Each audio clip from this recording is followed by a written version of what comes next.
Մենք ճշմարտության 33 թեմաներից այսօր հասել ենք 24-րդ թեմային, որը կոչվում է մեռելների հարություն։ Այս թեման, այսինքն մեռելների հարություն թեման կուսումնասիրենք 3 բաժիններով։ Ինչ է մահը, մահվան ի հայտ գալու տեսակները, երկրորդ բաժինը ինչ է հարությունը եւ հարության տեսակները, եւ երրորդ բաժինը հարության ուսմունքի գործնական արդյունքները։ Վերնագիրը սա չէ, մեռելների հարություն, այսինքն սա կապված է մեռածների հետ, մահացածների, դրա համար հենց սկզբից նախ կուսումնասիրենք մահվան հետ կապված հարցը, կպարզաբանենք թե ինչ է մահը, որը իր հերթին նորից կնայենք 3 ենթաբաժիններով։ Առաջին բաժինը ինչ է մահը, մահվան ի հայտ գալու նրա տեսակները։ Կուսումնասիրենք 3 ենթաբաժներով, առաջինը ինչ է մահը, որտեղից ի հայտ եկավ մահը, եւ երրորդը քանի տեսակ մահ գոյություն ունի։ Առաջինը ինչ է մահը։ Տարբեր կերպ կարելի արտահայտել, բայց մենք կասենք, որ դա կյանքի հակապատկերն է, կյանքի բացակայություն։ Օրինակ, երբ ասում են մեռած մարդ կամ մեռած ծառ, նշանակում է նա մեջ բացակայում է կյանք, չկա կյանք։ Թեև մեռած մարդ չի նշանակում միայն այն մեռած մարդը, որը արդեն չի տեսնում։ Կա մարդու աչքի առաջ դրված մարդ, որը մեռած է, տեսնվում է ֆիզիկական մարմինը, բայց կյանք չունի։ Նմանապես հնարավոր է, այո, մեռած ծառ անգամ դարերով կանգնած մեռած ծառներ կան։ Թեև մարդիկ հարցնում են եւ ասում են, նրանց կարծիքով իբրև թե Աստված է ստեղծել այս դառը, սա խոսում են տեղեկություն չունենալուց։ Սակայն, երբ որ մենք ծանոթանում ենք իրականությանը, ճշմարտությանը, տեսնում ենք, որ Աստված մահը չստեղծեց, թեև Աստված գիտեր մահն ինչ է, դեռ մահը չկար։ Աստված ստեղծեց Եդեմը, երկրավոր դրախտը, այսպես ասած, եւ Եդեմն էլ հանձնեց Ադամին եւ գրված է, որ Աստված շատ ծառներ ստեղծեց։ Ուրեմն Աստված, երբ որ ստեղծեց բարի եւ չարի գիտության ծառը, զգուշացրեց մարդուն, որ նրանից չուտեն, որտեղ կերածորը մահով կմեռնեն։ Հետաքրքիր է, դեռ մահը գոյություն չունեցած Աստված ամենագետ լինելով տեսնում էր դա ինչ է նշանակում, տեսնում էր աննազանության հետևանքը ինչ է, տեսնում էր մեղքի հետևանքը ինչ է եւ Ադամին զգուշացրեց։ Ուշացու դարձում է կյանքի ծառի համար Աստված չզգուշացրեց, կարող է ուտել։ Սակայն հաճախակի մարդիկ նույն հարցեր տալիս են, իսկ ինչու այդ ծառը ստեղծեց, որով կարելի էր վնասվել։ Իհարկե Աստված դա վնասի համար չէր ստեղծել, այլ օգուտի համար էր, այդ բարի եւ չարը գիտենալն էլ մեծ օրհնություն է։ Սակայն մենք չենք իմանում, թե Աստված ինչ կերպերով կարող էր այդ բարին եւ չարը հայտնել մարդուն։ Իհարկե սա ասում ենք մեղք թեմայում մանրամասն խոսել ենք, բայց որոշ չափով հիշեցնում եմ, որտեղ մեր թեմայի հետ կապված է։ Օծը ասեց, որ երբ որ ուտեք, Աստծուն կնմանվեք, ձեր աշկերը կբացվի, ասենք կարծես թե բարի խոստումներ տվեց։ Եվ եթե Աստված չթողներ, մարդու կթվար թե բարի բաներ կա սրա հետևում փակված, ծածկված, կարծես Աստված չի ուզում մենք դա ունենանք։ Եվ ամբողջ կյանքում նրանք միշտ կասկածի մեջ կապրեն Աստծո նկատմամբ։ Սակայն Աստված խոսել էր եւ իրավունք էր տվել Ադամին, որ ազատ կամք ունենա եւ ինքը իր ազատ կամքով Եվայի հետ միասին լսեց օծին։ Լսեց, ասենք օծն գիտեք, ով է բանսարկուն։ Հետագայում մենք տեսնում ենք թե փորձով, թե գործով, թե Աստծո վկայություններով, թե փորձառու մարդկանց վկայություններով, որ կյանքն Աստված է։ Այսինքն Ադամը զրկվեց Աստծո կյանքից եւ այդպես էլ Սուրբ Գիրքը ներկայացնում է մեղանչելով Աստծո փառքից պակասեց Ադամը կամ աստվածային կյանքից պակասեց, նրա մեջ սկսեց գործել ոչ թե կյանքի օրենքը աստվածային, այլ նրա մեջ սկսեց գործել մահվան օրենքը կամ մեղքի օրենքը, այսինքն Ադամի շունչը փոխվեց։ Աստված, ասում է փչեց Ադամի ռնգած մեջ եւ նա կենթանի հոգի եղավ։ Այս անգամ կարելի ասել չարը փչեց նրա ռնգած մեջ։ Ադամն էլ հոժար կամքով ընդունեց չար բնությունը, ոչ թե բարի։ Եվ ինչ կատարվեց, Ադամը հոգեորապես մեռավ։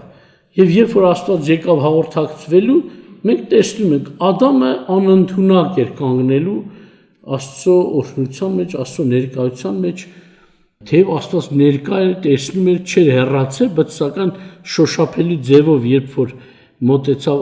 Ադամին այն տեսքով, որ նա զգա, Ադամը փախավ եւ այդ միասին եւ պաղկվեցին, կարծելով թե Աստված նրանց չի տեսնում եւ արդեն դա մահվան ներկայության վկայությունն էր, որ նա չի կարողանում կյանքի Աստծո առջև համարձակ կանգնել։ Թեև Աստված նրանց չթողեց, նրանցից չհեռացավ, նրանց հագցրեց եւ Աստված նրանց խոստումներ տվեց փրկության, որ կնոջից ծնված օծի գլուխը պետք է ջարդի, ինչպես նաեւ հետագայի համար Աստված խոսեց մեղքերի թողության եւ կյանքի վերականգնման մասին Քրիստոսով, ինչպես որ գիտեք, հավիտենական կյանքը նորից Տերը վերադարձեց մարդուն, իհարկե նորից կամքի համաձայն մարդու, ովքեր որ ընդունում են,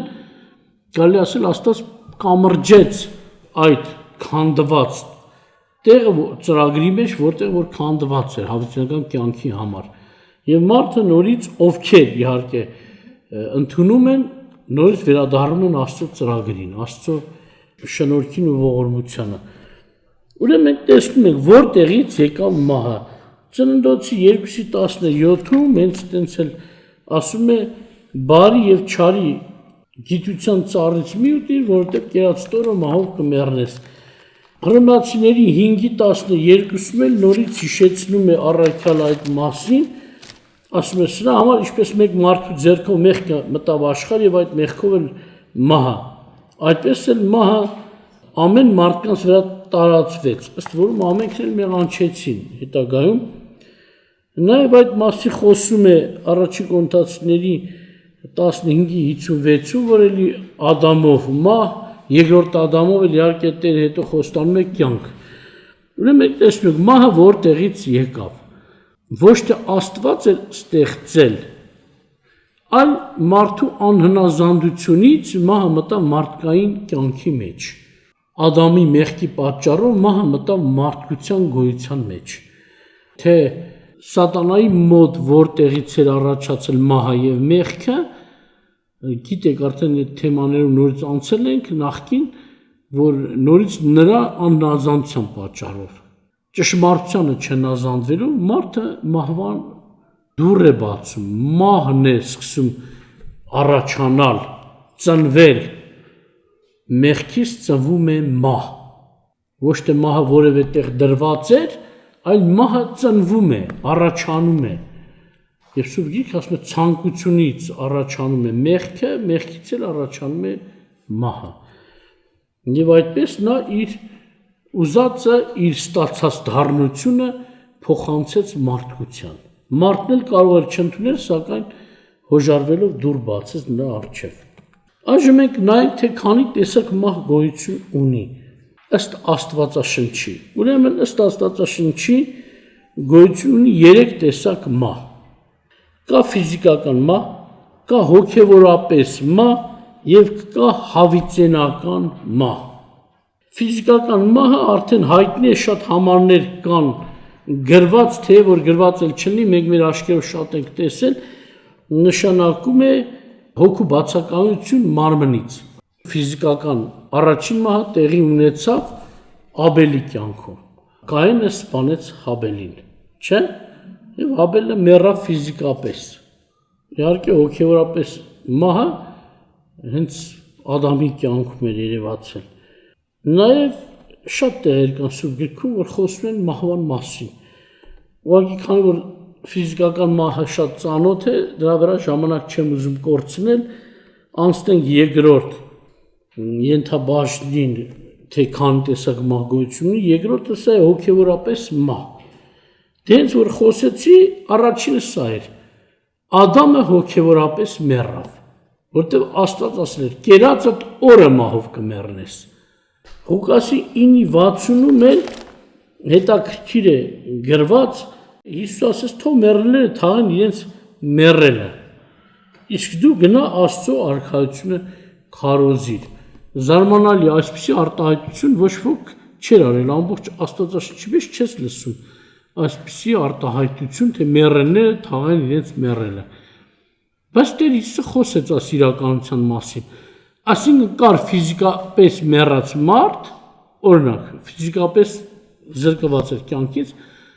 եւ կային մարդիկ, որոնք ֆիզիկապես մահացած չէին, սակայն դրանց մասին Տերը ասում էր մեռելներ,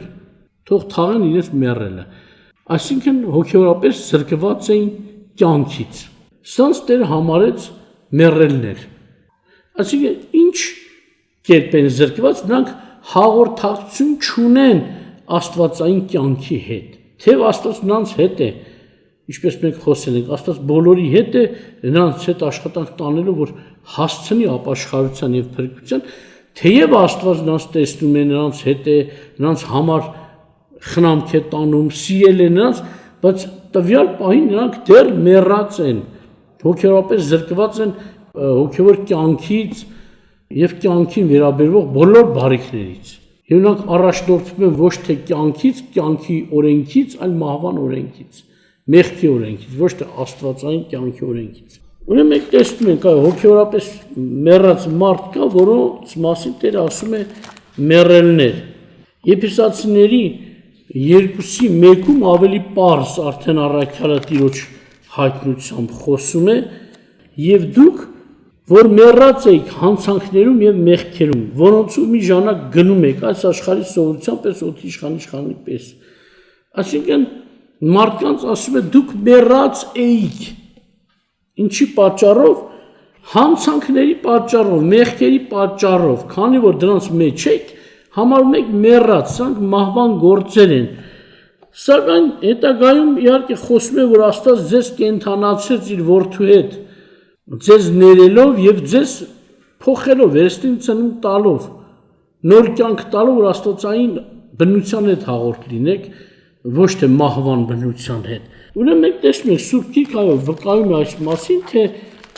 մարդիկ կան, որ թեև ֆիզիկապես կան, սակայն հոգեորապես մեռած են։ Դուք մեռած եք։ Չի խոսում գերեզմանոցում եղող մարդկանց հետ։ Խոսում է երկրի վրա քայլող մեզ նման մարդկանց հետ Եփեսոսում էին եւ մեզ էլ է վերաբերում ինչպես որ ասեցի, որ դուք երբ որ ապաշխարած չեք, համարվում եք մեռած, հոգեորապես մեռած։ Ուրեմն մենք տեսնում ենք, սա երկրորդ տեսակ մահն է եւ շատ համարներ կա, որ պետք չի արդեն ժամանակ ծախսել, ուղղակի սա տեղեկություն է ճշմարտության մասին, որ մենք ճշմարտությունը գիտենանք, որ այո, կա ֆիզիկական մահ, կա հոգևորապես մահ, սակայն կա նաև երրորդը հավիտենական մահ, որը ամենասարսափելին է։ Սա հավիտենապես մեռած մնալն է, ոչ թե գոյություն չունենալն է, այլ մեռած մնալն է, գոյություն ունեն մեռած վիճակում, հոգևորապես մեռած վիճակում եւ այդ վիճակի մեջ կան նաեւ դժվարություններ, տանջանքներ, հավիտենական ցավեր։ Երկրորդ Թեսաղոնիկեցիների առաջին գլխի 8 եւ 9-րդ համարը, որը խոսում է Տիրոջ երկրորդ գալստյան մասին, ասելով Տերը երբ որ գա, ասում է կրակի բոցով վրեժը առնելու նրանցից, որ Աստծուն չեն ճանաչում եւ չեն հնազանդվում մեր Տեր Հիսուս Քրիստոսի ավետարանին, որոնք պատիժ կկրեն հավիտենական կորուստ Տիրոջ երեսից եւ նրա փառավոր զորությունից։ Առաքյալը սա ներկայացնում երկրորդ մահը, որ տեղի կունենա դատաստան եւ երկու տեսակ մարդիկ են դատվելու, առաջին տեսակը սրանք են լինելու, որ չեն ճանաչում Աստծուն, եւ երկրորդ տեսակը, որ չեն հնազանդվում մեր Տեր Հիսուս Քրիստոսի ավետարանին։ Եվ պատիժը սա է. նրանք կզրկվեն ընդհանրապես Աստծո ներկայությունից հավիտյան։ Այսինքն կյանքից հավիտյան զուրկ կմնան, կյանք չեն ունենա, այսինքն գոյություն ունենան, սակայն առանց կյանքի։ Հայտնության 21:8-ում գրված է. ասում է իսկ վախկոտները եւ անհավատները եւ պիղծերը, մարդասպանները, պոռնիկները, կախարդների եւ կռապաշտների եւ ամեն ստախոսների բաժինը կլինի այս կրակի լճում, որը կրակով է ծծում վառված է եւ սա է երկրորդ մահը։ Բաժինը կլինի կրակի լճում։ Եվ ինչպես նաեւ Սուրբ Գիրքը վկայում է, որ այդ կրակի լճում կլինի հավիտենական տանջանք, որտեղ նրանց տանջանքի ծուխը չի մարում, չի վերջանում։ Եվ ավետարանների մեջ էլ կա Հովհաննես Մկրտիչ հենց ինքը ասում էր, ովքեր բարի պտուղ չեն բերում, Տերը նրանց կտրի եւ կնետի հավիտենական անանցանելի կրակի մեջ, որտեղ կլինի լաց կամ ատամների կրճտել, Տերը ասում է, կամ 25-րդ գլխում Մատթեոս ավետարանում 41-46-ում երբ ներկայացնում է, ասում է արթանները կգնան հավիտենական կյանք, իսկ չարագործները, մյուսները կգնան հավիտենական տանջանք։ Այսինքն տանջանք, եթե մարդը գոյություն չունենա, ինչ տանջանքի մասին է հավիտյան։ Հա, թող ասվեր օրինակ եմ ասում, գրված է 10 տարվա տանջանքի, 20 միլիոն, 2 միլիոն տարվա տանջանք, բայց ասում հավիտենական տանջանքի մեջ են լինելու։ Եվ հավիտյան հանգիստ չեն ունենալու։ Մենք տեսնում ենք նաև գոյություն ունի հավիտենական մահ, որը նշանակում է ոչ թե գոյություն չունենալ հավիտյան, այլ գոյություն ունենալ տանջանքի վայրում։ Տերը ձեզ պահի։ Ուրեմն մենք կանցնենք երկրորդ բաժին, որը կոչվում է ինչ է հարություն եւ հարության տեսակները։ Բնական է, մեռելների հարության մասն է խոսքը, նախ ծանոթացեցինք մահվան հետ եւ որպեսզի հարություն ավելի པարզ լինի։ Հարություն նշանակում է վերակենդանացում։ Մեռելների հարության գաղափարը նոր կտակարանի մեջ նորություն չէր։ Այսինքն ավետարանի մեջ նորություն չէր։ Հին կտակարանում էլ եղել են թե ֆիզիկական հարություններ, թե Տերը խոսել է հավիտենական կյանքի մասին, հավիտենական հարության մասին։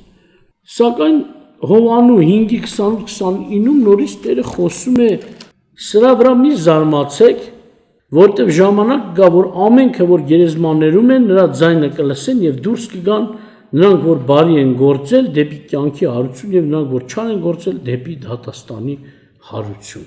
Ինչպես որ ասացի, թե 5 կտականում, թե նոր կտականում ֆիզիկապես հարություն տեղի ունեցել է Եղիայի ժամանակով, օրինակ Եղսեի ժամանակով, չէ՞ որբևայինների երեխաները, որ մահացան, աղոթք արեցին մարգաները, Տիրոջ կանչեցին եւ ֆիզիկապես հարություն առան այդ մարդիկ։ Նաեւ Տիրոջ կյանքում շատ անգամ եղել է մեռելների հարություն, սակայն 3 դեպք է գրանցված ավետարանում, օրինակ որբևայրի կնոջ միակ որդու հարությունը, Հայրոսի աղջկա հարությունը, ինչպես նաև Ղազարոսի հարությունը, որ Տերը ֆիզիկապես հարություն տվեց մարդկանց, սակայն այս մարդիկ հարություն չէին առել հավիտյան ապրելու համար։ Նրանք ֆիզիկապես հարություն առան, էլի ենթակա էին, որ հետագայում մահանան, ապրեն, իրենց մահով մահանան։ Սակայն այս մասի հարությունը դրան չի վերաբերում, որ Տերը խոսում է։ Ասում է, ովքեր որ գերեզմանում են, կլսեն մարդու որդու ինքն իրեն նկատի ունի, տվյալ ժամանակ Տեր Հիսուս Քրիստոս, որ մարդու որդի էր, մարդու որդու մարմնի մեջ էր, թեև հարությունից հետո, երկինք համբարձվելուց հետո նա կնքեց, կարելի ասել, այսպիսի մի տեսք իր համար մարդու որդու կերպարանք։ Երևի հիշեք հայտնությունը, պետք է որ հիշեք, Հովհաննես առաքյալը արդեն շատ տարիներ Քրիստոսի հարությունից հետո, այսինքն խոսվում է որպես թե այդ հայտնությունը նա տեսավ մոտ 95-ից 100 թվերի ժամանակներում։ Կարելի ասել Հիսուսի հարությունից անցել էր մոտավորապես 67 տարի, 60-ից 67 տարի։ Եվ երբ որ Հովհաննեսը վկայում ասում է, տեսա մեկին մարդու որդու նման, այսինքն Քրիստոսի նման, սակայն փառավոր ավելի տեսքով, քան որ երկրավոր մարմինն էր, սակայն ասում է մարդու որդու նման։ որ Հիսուսի անուններից մեկն է սա, մարդու որդի։ Եվ Տերը հենց իր համար ասում է, կլսեն մարդու որդու ձայնը, որոնք որ գերեզմաներում են, այսինքն ֆիզիկապես մեռածների մասին է խոսում, եւ ասում է դուրս կգան նրանք, որ բարի են գործել դեպի կյանքի հարություն եւ նրանք, որ չար են գործել դեպի դատաստանի հարություն, սակայն իհարկե առաքյալը մեկնում է, թե ֆիզիկապես մահացել են, բայց հարության ժամանակ ֆիզիկական մարմին չեն հագնի, որտեղ ասում է ապականությունը պիտի հագնի անապականություն։ Նաև նրանք, ովքեր որ դեռ մեռած չեն ֆիզիկական մարմինի մեջ, Սուրբ Գիրքը սովորեցնում է, որ նրանք վերափոխվեն եւ թե հարություն առած մեռելները եւ թե կենդանի մնացած մարդիկ կունենան նոր մարմին, երկնային մարմին, որը այլևս չի մեռնի։ Եվ Տերը երկու բաժնի մարդիկ է առանձնացնում, հավիտենական կյանքի համար հարություն առնողներ եւ դատաստանի, հավիտենական դատաստանի համար հարություն առնողներ։ Դա Աստված, որ բոլորս ոնց ասած հավիտենական կյանքի համար հարություն առնենք։ Երբ որ կարդում ենք Եբրայեցիների 11-րդ գլխից 13-րդ խոսքը կարդամ եւ հետո մեկ ուրիշ հատված խոսում է մարդկանց մասին առաքյալ եւ ասում է սրանք ամենքը մեռան հավատքի մեջ, ֆիզիկապես մեռան, խոսքը դա էր, առանց խոստումներն ստանալու, այլ հերդից տեսնում էին նրանց, այսինքն այդ խոստումները եւ ուրախանում եւ բարևում էին եւ դավանում, թե օտարներ եւ պանդուխտներ էին երկրում։ 19-րդ խոսքում ասում է նրանք մտածում են, թե Աստված կարող է մեռելներից էլ հարուցանել,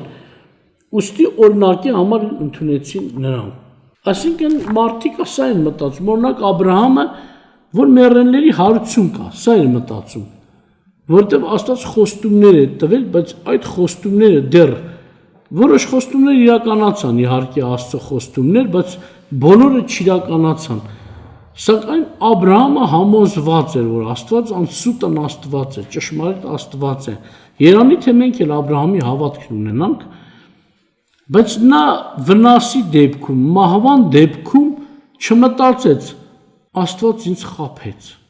Ուր են խոստումները։ Սակայն Աստված հավիտենական խոստում էր տվել Աբրահամին։ Նա մտածում էր, Աստված ուրեմն հարություն պետք է տա ինձ, որ այդ խոստումները կատարվեն։ Եթե ոչ ես մեռնեմ մնամ մեռած, Աստծո խոստումները չեն կատարվի, ինքնին Աստված կարծես թե սուտ խոսած կլիներ։ Սակայն նրանք համոզված էին, որ մեռելների հարություն կա եւ բոլոր խոստումները պետք է կատարվեն, ոչ թե մի մասը, որ կատարվեցին իրենց երկրավոր կյանքի օրերում, սակայն մի մասը մնաց, ուրեմն կա հարություն։ Հարություն եւ իհարկե Աստված ինչ էր ասել Աբրահամին, քո սերունդը կլինի երկնքի աստղերի չափ եւ ծովի ափին եղած ավազների հատիկների չափ։ Բնական է, եթե տրամաբանորեն մտածես, ժամանակ էր պահանջում, հազարամյակներ էր պահանջվում եւ Աբրահամը հազարամյակներ չէր ապրելու երկրի վրա։ Առանց Աբրահամի երկրի վրա լինելուն, թեև նա գնաց երկինք, Տերը նրան տարավ դրախտ, սակայն նրա երկրից բացակայության ժամանակ էր խոստումի կատարվելը դեռ շարունակվում է, մինչև այսօր։ Եվ Աբրահամը գիտեր, այո, Աստված կշարունակի, ինձ 1000 տարիներով չի պահես երկրի վրա, որ ամեն ինչի մաշկով տեսնեմ, սակայն կա հարություն, հարության ժամանակ արդեն կտեսնեմ ամբողջ պատասխանը խոստումի։ Եվ շարունակություն իհարկե նորից, որ հավիտյան պետք է ապրի։ Ուրեմն մենք տեսնում ենք, որ խոսում էր մեռելների հարության մասին, Եբրայեցի թղթում են։ Ուրեմն Եզեկիելի 37-րդ գլուխ 1-ից 14-ում նորից խոսում է հարության մասին Տերը։ Հիշում եք մի քանի րոպե առաջ ասեցի, որ հարության գաղափարի մասին խոսվել է նաև հին կտակարանում, այսինքն սա նորություն չի ավետարանում այս գաղափարը։ Տերը խոսել է այդ ժամանակ էլ, օրինակ Եզեկիել 37-ի 1-ից 14-ում Տերը խոսում է Եզեկիել մարգարեի հետ եւ ինչ է ասում։ Նախ հարց է տալիս, թե մեռելները արդյոք հարություն կառնեն, ասում է Եզեկիելը բոլորը չեմ կարդում, այլ ընդհանուր ծանոթացնում եմ տեքստին, Եզեկիելը ասում է տարավ մի դաշտ եւ դաշտի երեսին տեսա շատ չորացած ոսկորներ, մարդու ոսկորներ։ Եվ Տերը այսպիսի հարց է տալիս Եզեկիելին, միթե կկենդանան այս ոսկորները, եւ Եզեկիելը որպես փորձառու այսպես պատասխանեց. դու գիտես Տեր։ Այսինքն ոչ ասեց այո, ոչ էլ ոչ։ Իմաստություն էր իր կողմից, եթե ասեր ոչ, նա մտածում էր, իսկ եթե Աստված այդ բանը անի, եթե ասեմ այո, իսկ եթե Աստված միտք չունի սրանց հարություն տալու, մարդ դարձնելու։ Դրա համար ասում դու գիտես Տեր։ Տերը անգամ Եզեկիելին իշխանություն տվեց, նրա խոսքին եւ ասաց մարգարեացի եւ ասա ոսկորներին, թե մոտեցեք իրար եւ այլ, մինչեւ որ կենթանանան եւ հոգի առնեն։ Եվ ասում է, երբ որ Եզեկիելը մարգարեացավ, ասիկ Տիրոջ խոսքը կրկնեց այդ չորացած ոսկորների վրա, ասում է ոսկորները մոտեցան իրար, անգամ կաշի եկավ այդ ոսկորների վրա, այսինքն ամեն մարդու ոսկորը մոտեցավ իրար, կենթանացավ եւ հետո ասում է մի մեծ բանակ եղավ եւ երկնքից շունչ եկավ եւ սրանք կենթանացան, այսինքն վկայություն էր, որ այո, կա այսպիսի օր, որ թեև այն մարդիկ, որոնք կարծես թե մեռել են, վերջացել են, կորել են, Տերը հայտնեց, որ հարության օր գոյություն ունի։ Եվ այդ հարության օրը ամբողջ Սուրբ գրքում ճանաչված է այս բառակապակցությամբ Տիրոջ օր։ Երբ որ ասում են Տիրոջ օր, ասենք այդ օրը հայտնի է որպես հարության օր, Տիրոջ գալստյան ժամանակ։ Տերը ձեզ պահի, ուրեմն Տերը որոշել է հարություն մեռելների համար։ Ինչպես նաև Դանիելի 12-ի 13-րդ խոսքում նորից կա վկայություն այս մասին, ասում է, բայց դու գնա մինչև վախճանը եւ անգստացի եւ կկանգնես օրերի վերջին քո վիճակում։ Հետաքրքիր է, Դանիելը մարգարեացավ, որոշ բաներ էլ տեսավ, որ իրեն անհասկանալի էր, անգամ ինքը խոստովանեց Տիրոջը, որ Տեր, ես տեսա, բայց չհասկացա, անգամ գրեց, բայց չհասկացավ։ Սա ինչ է նշանակում։ Բայց Տերը խոսեց նրան, որ սա քեզ չվերաբերվող դեպքեր են, քո ժամանակին չվերաբերվող, վերջին օրերի համար են, սակայն իրեն վերաբերվող ասեց. գնա մինչև վախճանը հանգստացի, այսինքն Սուրբ գրքի լեզվով ասում են կննջես, այսինքն մահանաս, երկրի վրա գոյություն չես ունենա, քո հոգին կհանգստանա մինչև վախճանը։ Սակայն վախճանի ժամանակ օրերի վերջին, ինչպես որ գրված է, դու կկանգնես քո վիճակում, այսինքն հարություն կառնես եւ կստանա բոլոր խոստումները, ինչ որ խոստացվել է Տիրոջ ժողովրդին։ Մենք տեսնում ենք, այո, հին կտականում էլ կար մեռելների հարության վկայություն։ Ընդհանրապես հարություն արտահայտությունը օգտագործվել է 3 կարգի մեռածների վրա էլ։ Ինչպես որ մենք ասենք 3 կարգի մեռածներ կան, չէ՞։ Ֆիզիկապես մեռած, հոգեորապես մեռած եւ հավիտենապես երկրորդ մահ գոյություն ունի։ Ուրեմն ֆիզիկապես արդեն ես ասացի, որ այո, թե Եղիսեի կյանքում, թե Եղիայի օրինակ 4 թագավորաց գրքում կա 4 գլխում, որ այդ մահացած որդին հարություն առավ։ Նաև Տիրոջ ավետանի մեջ այդ դեպքեր կան, որ ֆիզիկապես մարդիկ հարություն առան։ Հոգևորապես մահը, որ ասացին երկրորդ մահը, Տերը նախ մինչև որ հավիտենական հարության գործ անի, ասինքն քեզ պահի հավիտյան կենթանի վիճակում, հավիտենական մահից ազատի, նախ ազատում է հոգևոր մահից։ Ինչպես որ կարդացի, չէ, Եփեսացիների 2-րդ գլխի առաջին խոսքից, եւ դուք մեռած էիք ձեր հանցանքներում, օրինակ ուզում եմ շարունակել եւ տեսնենք այդ գործը ինչով ավարտվեց, թեկուզ առաքյալն ասում է, եւ ասում է եւ դուք մեռած եք հանցանքներում եւ մեղքերում, որոնցում մի ժամանակ գնում եք այս աշխարհի սովորության պես օդի իշխանի պես։ Եվ այն հոգու պես, որ հիմա ներգործում է ապստամբության որդիների մեջ, որոնց մեջ մենք ամենքս էլ մի ժամանակ ման էինք գալիս, մեր մարմնի ցանկությունների մեջ, ասում է, մարմնի եւ մտքի կամքը կատարելով եւ բնությամբ բարկության որդիներ ենք ինչպես ուրիշներն էլ, բայց Աստված որ մեծ է ողորմությամբ իր շատ սիրո համար, որ սիրեց մեզ, երբ որ մեռած ենք հանցանքներում, կրկնում է 5-րդ խոսքում, մեռած ենք հանցանքներում, մեզ կենթանի արեց Քրիստոսի հետ, շնորհքով փրկված եք, ասում է, հարություն տվեց մեզ նրա հետ եւ նրա հետ մեզ երկնավորներում է նստեցրեց Հիսուս Քրիստոսում, մինչեւ 6-րդ խոսքն էլ միասին։ Ուրեմն խոսքը սրա մասին է, Աստված որպեսզի հարություն տա մեզ հավիտենական կյանքի համար, նախ հարություն է տալիս հոգևոր մահից։ Տեսնում եք, ասում եմ, դուք մեռած եք, բայց ձեզ հարուցանեց Քրիստոսի հետ։ Այսինքն Աստված մեզ վերակենդանացրեց հոգևորապես։ Իրականության մեջ այսպես է։ Ինչ է նշանակում մահ, օրինակ ֆիզիկապես մեռած մարդու աչքերը չի տեսնում, ականջները չի լսում, չէ, շատ բան։ Այդպես էլ թեև հոգևորապես մեռած մարդկանց համար որոշված է կյանք, ապաշխարություն, նրանց հասանելի է որոշ չափի խոսքեր, ինչ որ պետք է որ մինչև որ վերստին ծնվեն, բայց թեմաներ կան, մինչև որ մարդը վերստին ծնված չլինի, նրանց անհասկանալի են հոգևոր շատ թեմաներ։ Հիշում եք, որ Ադամի ժամանակում մենք ասեցինք, մարդու մեջ դադարեց աստվածային կյանքի կամ աստծո բնության օրենքը գործել, մարդը մեղանչելով թույլ տվեց, որ նրա մեջ մահվան օրենք մտնի, մեղքի օրենք մտնի եւ սկսեց մարդը կառավարվել մահվան օրենքից, մեղքի օրենքից, որի մասին Պողոս առաքյալը այսպես ասում, չէ, ասում է թեև ես գիտակցությամբ, ասում մտքով, ուղեղով հավանում եմ Աստծո օրենքին, սակայն մեծ մի ուրիշ օրենք է հանդես գալիս, չէ, որ ինձ չի թողնում ես իմ ուզածը կատարեմ, ես այն եմ անում, ինչ չեմ ուզում, այն չեմ կարող անել, ինչ ուզում եմ, եւ սրանով Պողոս առաքյալը ասում է, վկայում է, որ մարդու մեջ կա մեղքի օրենք, կամ մահվան օրենք, որը մեզ գերի է անում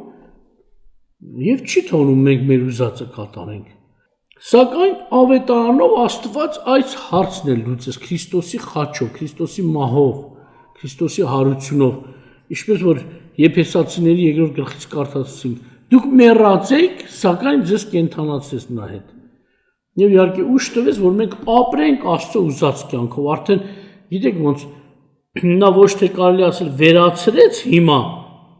մեղքի օրենքը կամ մահվան օրենքը, այլ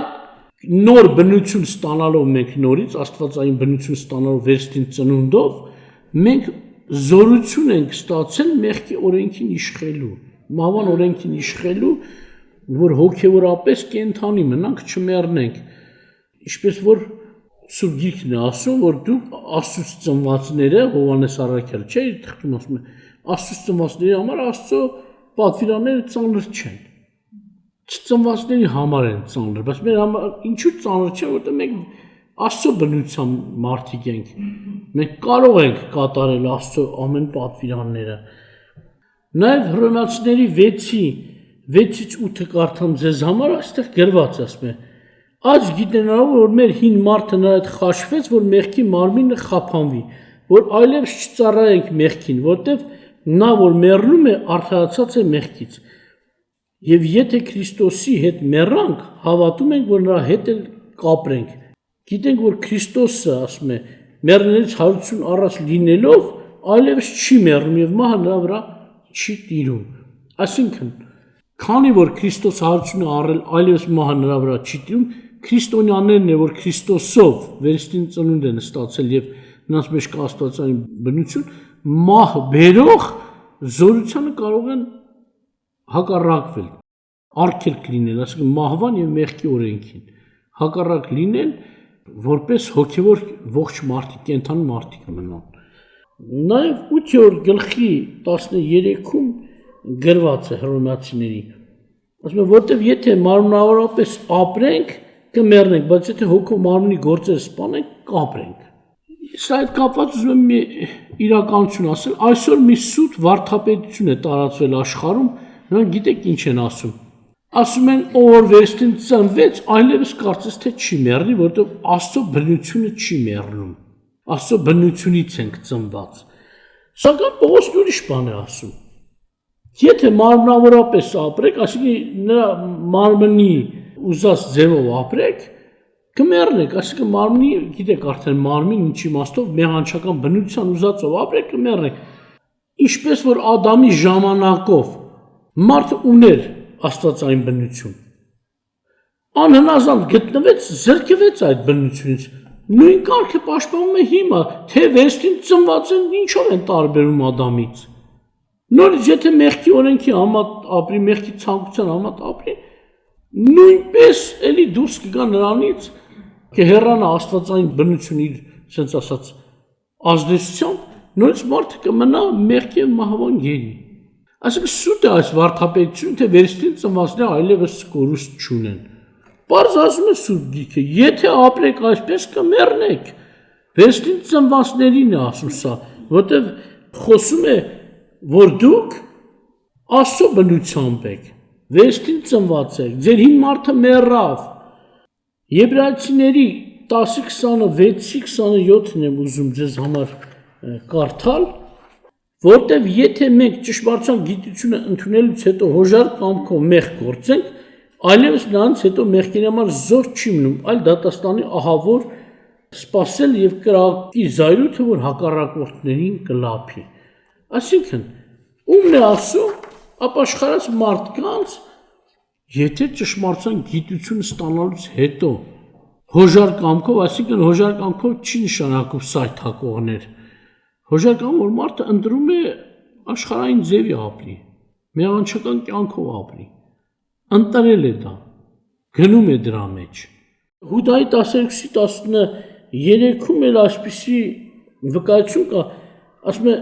սրանք գայթակղության ժայռեր են ձեր սիրո խնջույքների մեջ, որ աներկյուղ միասին ուտել խմելից իրենց անձերն են արածեցնում, անջուր ամպեր են քամիներից տատանված, պտղակորուս անպտուղ ծառեր, երկու անգամ մեռած, արմատախիլ եղած։ Հետո ասում է 12 ծովի կատաղած ալիքներ, որ իրենց անձերի ամոթն են փրփրեցնում, մոլոր աստղեր, որոնց համար պահվում է հավիտենական խավարի մութը։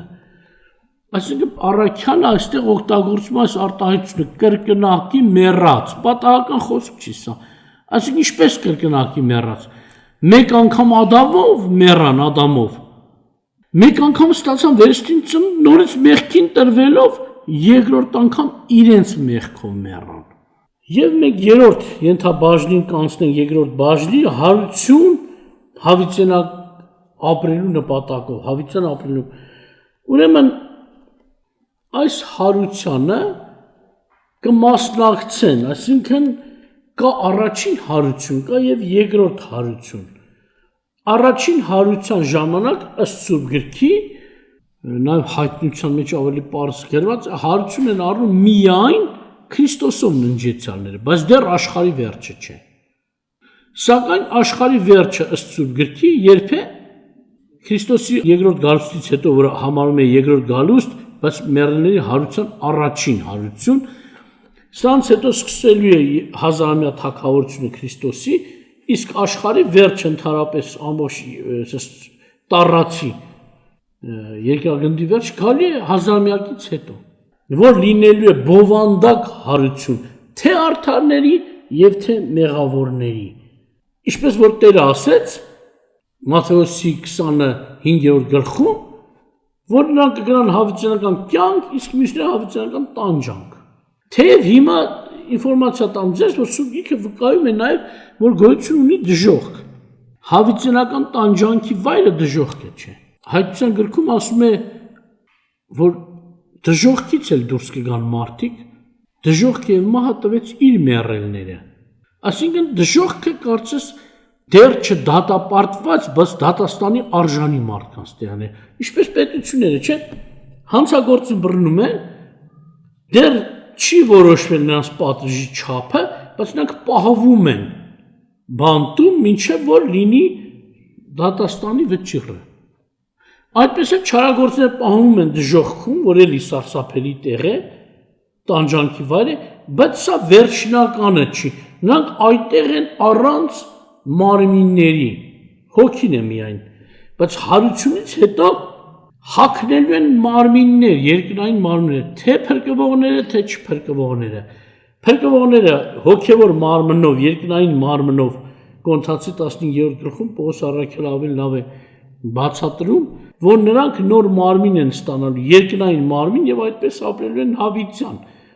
Փրկվողները երկնքում խաղաղության, հանգստության մեջ կապրեն այդ մարմնով, իսկ մյուսները, չփրկվողները, ինչպես որ Պետրոս առաքյալը ասում է, որ պետք է մարմնով դատվեն, այսինքն երկնային մարմին պետք է հագնեն եւ այդ մարմինը այլևս ենթակա չի հոգուց հեռանալու կամ հոգի նրանց հեռանալու մարմնով եւ հոգով արդեն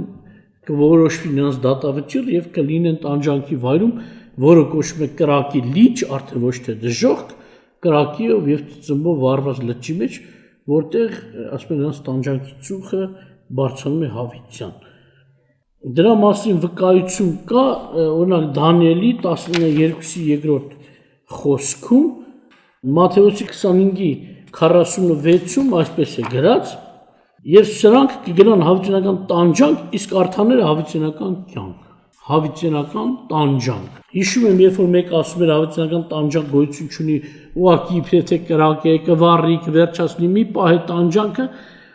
այդ ուսմունքի մեջ եղողներից մեկը հենց ինքը ոնց որ միտքը բացվեց։ Ասես լավ, եթե տանջանք չի լինելու, ինչու է գրած հավիտենական տանջանք, նրանք ասում են դե դու չես լինելու, ասում են չլինողների համար խի տանջանք գոյություն ունի։ Մենք խոսեցինք, որ լինելու է առաջին հարություն եւ ընդհանուր մարդկության հարություն, չէ՞։ Մի փոքր թեկուզ մեր հիմնական վկայությունը բովանդակ մարդկության հարությանն է վերաբերում, բայց որոշ չափով կանգնենք առաջին հարության մասին, որ դուք տարբերությունը զգաք, օրինակ, խոսում է նախ Քրիստոսով է հարությունը, Սուրբ Գիրքը, Ղուկասի 14-ի 12-ից 14-ում էլ գրված է, մեկը կանչել է Տեր Հիսուսին իր տանը հացկերույթի, եւ իր տանտիրոջը ասում է, երբ որ ճաշ կամ ընթրիք ես անում, մի կանչիր քո բարեկամներին եւ քո եղբայրներին, ոչ էլ քո ազգականներին,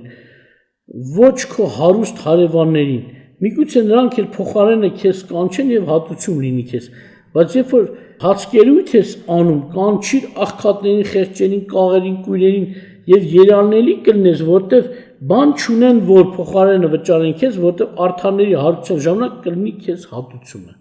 Այսինքն Տերը նորից իր սորական խոսքի մեջ, քարոզի մեջ խոսում էր այս իրականության մասին։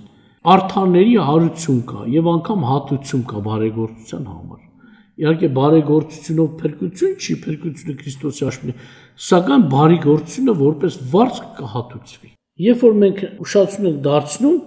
ուրեմն Քրիստոսի հետ, որ ասում են նա է մարմնի գլուխը, առաջին հարությանը, որ ասացինք միայն քրիստոնյաներն են հարություն առնելու, Քրիստոսով ննջեցյանները։ Հովանու 5:28-29-ում նորից Տերը խոսում է սրա վրա մի զարմանակ, որտեղ ժամանակ գա, որ ամենքը, որ գերեզմաններում են, նրա ձայնը կլսեն եւ դուրս կգան նրանք, որ բարի գործեր են արել դեպի կյանքի հարություն, եւ նրանք, որ չան արել դեպի դատաստանի հարություն։ Հռոմեացի 6:9-ում էլ է դա ներկայացնում, նաեւ առաջին Թեսաղոնիկեցիների 4:12-ից 17-ում խոսվում է այն մասին, որ Տերը կուղարկի իր հրեշտակների վերջին փոյ ժամանակ եւ կլինի ինչ հափշտակություն, ասենք Քրիստոսի հավատքի մեջ եղողները ինչ պետք է անեն, պետք է հափշտակվեն, իսկ մեռածները հարություն առնեն։ Անկամ Սուրբ Գիրքը ասում է Երանի նրանց, որ առաջին հարությանը կմասնակցի եւ երբ է ասում է լինելու հարց է տրում, երբ է լինելու առաջին հարությունը եւ ով է հարություն տվողը։ Իհարկե մենք գիտենք, հարություն տվողը Տեր Հիսուս Քրիստոսն է, որտեւ տարբեր տեղերից որոմների առակում չէ, Տերը ասում է նա կուղարկե իր հրեշտակներին եւ կհավաքեն իր շտեմարանը, այսինքն Տերն է պատվիրելու, որ իր հրեշտակները հավաքեն արթաններին երկրի երեսից եւ Տիրոջ խոսքով է, որ պետք է հարություն լինի, նաեւ այդ հարություն առածները հափշտակողների հետ միասին, այսինքն մեկը մեկից առաջ չի անցնի, Պողոս առաքյալ Կորինթացիների առաջին 15-րդ գլխում դա էր ասում, որ փոխվածները մեռելներից առաջ չեն ընկնի, այլ նրանք երկուսը միասին վերափոխված կհասնեն Քրիստոսին։ Սակայն ինչու է կոչում առաջին հարություն, օրինակ հայտնության 20-ի 4-5 խոսքը ձեզ համար կարդամ, ասպես է ասում. Եվ ահա տեսա աթոռներ եւ նրանց վրա նստեցին եւ դատավարություն տրվեց նրանց։ Եվ նրանց հոգիները, որ գլխատվել են Հիսուսի վկայության համար եւ Աստծո խոսքի համար, եւ նրանց, որ չերկրպագեցին գազանին եւ ոչ նրա պատկերին, եւ նա դրոշմը չառան ես ճակատների վրա, եւ ոչ էլ իրենց աջ ձեռքի վրա։ Եվ սրանք կենթանացան եւ Քրիստոսի հետ 1000 տարի թագավորություն արեցին։ Իսկ մեռելների մնացածները չկենթանացան, մինչև որ 1000 տարին լռանա։ Սա առաջին հարությունը, երանելի եւ սուրբ է, որ բաժին ունի առաջին հարության մեջ։ Սրանց վրա իշխանություն չունի երկրորդ մահը, այլ Աստծո եւ Քրիստոսի քահանաները կլինեն եւ նրա հետ կթագավորեն 1000 տարի։ Ուրեմն խոսքը տարբերություն է դնում, մինչև հազարամյակի վերջը, սրանք 1000 տարի առաջ, ասենք հազարամյակից առաջ հարություն կառնեն, մինչև հազարամյակի վերջը լինի եւ ընդհանուր հարություն լինի, սրանք արդեն հարություն են առել։ Հազարամյակի սկզբից, որտեղ ասում է հարություն առան եւ հազարամյակի մեջ էլ Քրիստոսի հետ թագավորություն արեցին։ Այսինքն ինչ է նշանակում, որ սրանք միայն Քրիստոսին հավատացող ժողովուրդն էին։ Երանելի են նրանք եւ ասա շեշտում են նրանք, ովքեր որ այս արեցին, այն արեցին, անգամ նշվում է, որ չարի կնիքը չընդունեցին, իրենց ճակատին, աջ ձեռքին եւ այլ եւ այլ։ Պարզ երևում է եկեղեցու անդամներն են։ Շատեր անգամ ստում են, թե եկեղեցին չի հանդիպելու գազանին, բայց այստեղ մենք տեսնում ենք հարություն առածներ հանդիպած են եղել եւ մերժեն են կնիքը։ Բայց այսօր միշտ սուտ ուսմունք էլ աշխարհում կա, որ խափում են ժողովրդին, իբրև թե ների օրերին եկեղեցին արդեն հափշտակված է լինելու, երկրի վրա չի լինելու իբրև թե։ Բայց այստեղ ուրիշ մի ճշմարտություն է ասում։ Նրանք ասում է Հիսուսի վկայության համար, Աստծո խոսքի համար իրենց կյանքը դրեցին, չերկրպագեցին գազանին, ոչ էլ նրա պատկերին եւ ոչ էլ դրոշմ առան դրանց ճակատին եւ աջ ձեռքին, չսանք ովքեր են։ Եկեղեցու անդամներ են։ Այսինքն նրանք հանդիպել են այս դժվարության եւ մերժել են, հաղթել են գազանին։ Առաջին հարությունը լինելու է Քրիստոսի երկրորդ գալստյան ժամանակ։ Այսինքն ինչու ենք ասում երկրորդ, որովհետեւ առաջին գալուստը արդեն եղել է, նա եկել է որպես մարդու որդի, որ զոհ դառնա եւ եղավ։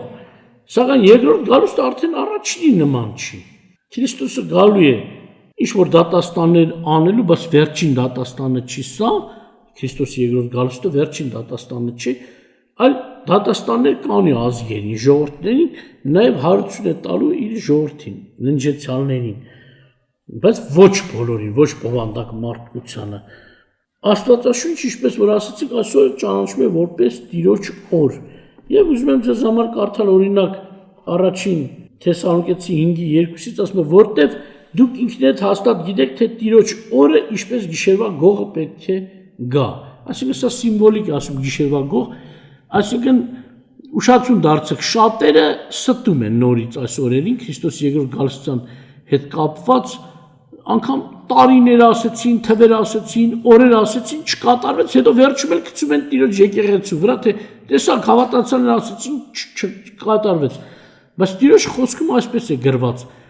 որ այդ օրը եւ ժամը ոչ ոք չգիտի, ոչ էլ անգամ Տիրոջ հրեշտակները։ Անգամ Տերը երկրի վրա էր իր մասն ասեց, ոչ էլ մարդու որդին այդ ժամանակում գիտի, բայց հիմա իհարկե նա է գալու, ինքը իր գալստյան օրը գիտի։ Աստված միայն գիտի այդ օրը։ Դրա համար եթե թիվ ու օր ու ժամ ու տեղ են ասում, նման վկայությունների ստերին չհավատակ։ Երկրորդ Թեսաղոնիկեցիների 2:1-2-ում էլ ասում է, աղաչում եմ ձեզ եղբայր մետեր Հիսուս Քրիստոսի գալստյան եւ նրա մոտ ժողովելու համար, որ դուք շուտով չշարժվեք ձեր մտքից եւ չզարուեք ոչ հոգով եւ ոչ խոսքով, եւ ոչ էլ թղթով իբրև թե մեզանից գրված, որպես թե Քրիստոսի օրը եկած լինի։ Տեսնում եք, զգուշացնում եմ, մի հավատացեք նման վկայություններին, անգամ հնարավոր է, ասում եմ, որպես թե իբրև մեզանից մեկ ասել է Պողոսն է ասել, մարգարացել է, ասում եմ, ոչ հոգով, ոչ թղթով, ոչ մարգարացով, որևէ կերպ մի հավատացեք, հետո ասում եմ, որ Տիրոջ օրը հանկարծակի է լինելու։ Մարդկությունը այդպես էլ չի իմանալու կոնկրետ ժամանակը։ Սա ասած ամբողջ, ասենց ասած, մարդկային ժամանակաշրջանի մարդկանց համար, որ ոչ ոք չգիտի վերջ։ Միայն Աստված, նա գիտի այդ օրը։ Հռոմեացիների 8:11-ում էլ գրված է, ասում է. «Եվ եթե Հիսուսին մեռելներից հարուցանող հոգի ձեզանում է բնակված, ապա Քրիստոսին մեռելներից հարուցանող ձեր մականացու մարմիններն էլ կենթանացի իր հոգով, որ ձեզանում է բնակված»։ Նաև Սուրբ Հոգին այստեղ անվանվում է հարուցանող հոգի, անգամ Հիսուս Քրիստոսին հարուցանեց։ Եվ բնական է Քրիստոսի մարմնին էլ, այսինքն հավատացյալներին էլ, որ պետք է հարուցանեն, Սուրբ Հոգին էլ, Հայրն էլ, Որդին էլ մասնակից են այս օրհնությանը, այս գործին։ Նաև հարցը սա է, թե ովքեր են հարություն առնելու, արդեն ասած, որ առաջին հարությանը մասնակցելու են Քրիստոսին հավատացողները, իսկ երկրորդ բովանդակ մարդկությունը, որ պետք է մասնակցեն թե օրհնությանը, վարձատրության, թե դատաստանին։ Օրինակ գրված է առաջին Կորինթացիների 15:50-ում, որ ասվում է. «Սա եմ ասում, որ մարմին եւ արյունը չեն կարող Աստծո արքայությունը ժառանգել, եւ ոչ էլ ապականություն ժառանգում է անապականություն»։ Հարություն առնողները արյուն ունեցող եւ միս ունեցող մարմինը չի, այլ երկնային մարմին, շարունակության մեջ ասում է անապականացու, այսինքն չմեռնող, ոչ թե չդատվող, եւ շարունակության մեջ ասում է գալու է ամենքին ըստ իր գործերի դատի Տերը, այսինքն ովքեր բարի են արել բարի, բնական է, բարի գործերը հավատքի գործերն են լինելու, որ Քրիստոսով մարդիկ կատարել են։ Նորից ուզում եմ առաջին հարության հետ կապված նույն համարը կարդալ, որ կարդացել եմ ձեզ արդեն, նորից կարիք կա հիշելու Հայտնության 20-ի 4 եւ 5-րդ խոսքերն եմ ուզում ձեզ համար կարդալ, ասում է, եւ տեսա աթոռներ եւ նրանց վրա նստեցին եւ դատավորություն տրվեց նրանց, եւ նրանց հոգիները, որ գլխատվել էին, ասում է, Հիսուսի վկայության համար եւ Աստծո խոսքի համար, եւ նրանց, որ չերկրպագեցին գազանին եւ ոչ նրա պատկերին, եւ նրա դրոշումը չառան իրենց ճակատների եւ ոչ էլ ձեռքի վրա, եւ նրանք կենթանացան Քրիստոսի հետ թագավորություն արին 1000 տարի։ Իսկ մեռելների մնացածները չկենթանացան, մինչև որ 1000 տարին լրանա։ Սա է առաջին հարությունը։ Ինչու ենք ասում, սա է առաջին հարությունը եւ գրքով ապացուցում են, որովհետեւ տարիների մեջ, դարերի մեջ միշտ խաբել են ժողովրդին, իբրև թե առաջին հարությունը եղած է եղել, նրանք համարում են Քրիստոսի հետ, որ որոշ մեռելներ հարություն առան, չէ, այդպես գրված է, որ շատ սուրբերի մարմինները հարություն առան եւ մտան սուրբ քաղաք։ Դա ընդհանրեն են տեղերում են չես իմանում ովքեր էին, բայց բնական է 5 կտականանան ժամանակաշրջանի որոշ մարգարեներ էին կամ որոշ մարդիկ էին, որոնք երկրպագել են Աստծուն, սակայն սա համաշխարհային երևույթ չէր։ Իսկ երբ որ խոսում է առաջին հարության մասին, սա համաշխարհային երևույթ է, այսինքն հարություն են առնելու Քրիստոսին հավատացող բոլոր երկրներից, երկրագնդի բոլոր ծայրերից այն մարդիկ, ովքեր հավատքի մեջ ննջել են, այսինքն հանդիպել են անգամ գազանի ժամանակաշրջանին, պայքարել են եւ ասում են իրենց ճակատների կամ ձեռքերի վրա չընդունեցին դրոշմը, ոչ էլ երկրպագեցին եւ այլ եւ այլ։ Ուրեմն սա կոչվեց առաջին հարություն։ Սակայն ուզում եմ մի հատված կարդալ, միտք կարդալ, որ կոչվում է ովքեր են մասնակցելու այս առաջին հարությանը։ Մասնակցելու են նրանք, այսինքն այն հավատացյալները, որոնք հավատացել են Տեր Հիսուս Քրիստոսին եւ այդ հավատք իրենց սրտերում մինչև մահ մնացել են, այսինքն հավատքով մահացել են։ Քրիստոսին հավատացած, ասենց ասած վիճակով, ընտրած վիճակով մահացել են։ Առաջին Թեսաղոնիկեցիների 4:15-ում գրված է։ Ասում է, որովհետև ինքը Տերը հրամանով հրեշտակների փողից ձայնով եւ Աստծո փողով վայ կգա երկնքից եւ Քրիստոսով մեռելներն առաջ հարություն կառնեն։ Ուրեմն ցույց է տալիս, որ ովքեր Քրիստոսով մեռածները շատ են մեռել, ոչ հավատացյալ, հավատացյալ, Էլ եմ ասում, ոչ քրիստոնյաներ, բայց Սուրբ Գիրքը ցույց է տալիս Քրիստոսին հավատացողներն են մասնակցելու հարությանը, ոչ թե ուրիշ հավատք ունեցողները։ Ինչպես նաև առաջին Կորինթացիների 15-ի 12-23-ը երկար է, որ պատմում է այդ մասին։ Ընդհանուր մտքից ասեմ, չեմ ուզում ժամանակի համար կարդալ այս երկար հատվածը, Պողոս առաքյալը ինչ է ասում։ Նախ ապացուցում է, որ հարություն կա, եթե հարություն չլներ, Քրիստոսն ինքն էլ հարություն առած չէր լինի։ Եթե հարություն առած չլինի, դե գիտեք, բազում ապացույցներ, որ հենց Սուրբ Հոգու մկրտությունը հարություն առած Քրիստոսի ձեռագիրն է։ Այսինքն շատ ապացույցներ կա, որ Քրիստոսը հարություն է առել եւ նա կոչվում է մեռելների անդրանիկը։ Եվ քանի որ նա հարություն է առել, դրա համար ծրագիր կա մնացած Քրիստոսով ննջեցյալները հարություն առնեն։ Հետո խոսքը սա է ասում, ինչպես որ Ադամով ամենքը մեռնում է, այնպես էլ Քրիստոսով, ասենք Քրիստոսով, նոր շեշտում է, ամենքը կենթանան, ասենք Քրիստոսով եղածները։ Եվ ամեն մեկ իր կարգումը, առաջին պտուղը Քրիստոս եւ հետո քրիստոնյաները նրա գալու ժամանակում։ Երբ են հարություն առնելու, երբ որ նա երկինքից գա։ Ուրեմն դրա համար ասենք հիմա էլ խոսք կա, թեև չարի ծառաները շատ ֆիլմերով, շատ ձևերով ուզում են ժողովրդի միջից այդ հույսը հանեն, սակայն իրական Քրիստոսին հավատացողների սրտից հնարավոր չի այդ հույսը հանեն։ Մարդիկ սպասում են Քրիստոսի երկրորդ գալստյան։ Առաջին անգամ եկավ զոհվեց, գիտեք, արդեն չեմ բացատրում, երկրորդ անգամ պետք է գա, նպատակներից մեկն է սա է, որ հույսով ննջածներ, այսինքն ժողովրդի լեզվով ասած մեռածները հարություն առնեն եւ Քրիստոսի հետ իհարկե գիտեք, որ թագավորեն 1000 տարի։ Առաջին հարության ժամանակ նաև միանալու են ոչ թե ննջեցյալները, Պողոս առաքյալը ինչ ասում, Տերը եթե գա, ոչ հարություն առնողներն են առաջ ընկնելու, ոչ էլ ասիկի չմահացած, բայց հավատքի մեջ եղած մարդիկ, այլ այսպես է բացատրում, որ մեռելները հարություն կառնեն, իսկ ողջ մնացածները, Պողոս ասում,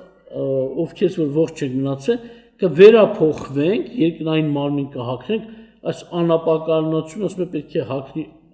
ապականություն պետք է հագնի անապականացու մարմին եւ միասին պետք է դիմավորեն Քրիստոսին, միանան Քրիստոսին։ Եվ հավիտյան այդպես Քրիստոսի հետ են լինելու։ Մեռած հավատացյալների համար կլինի հարություն,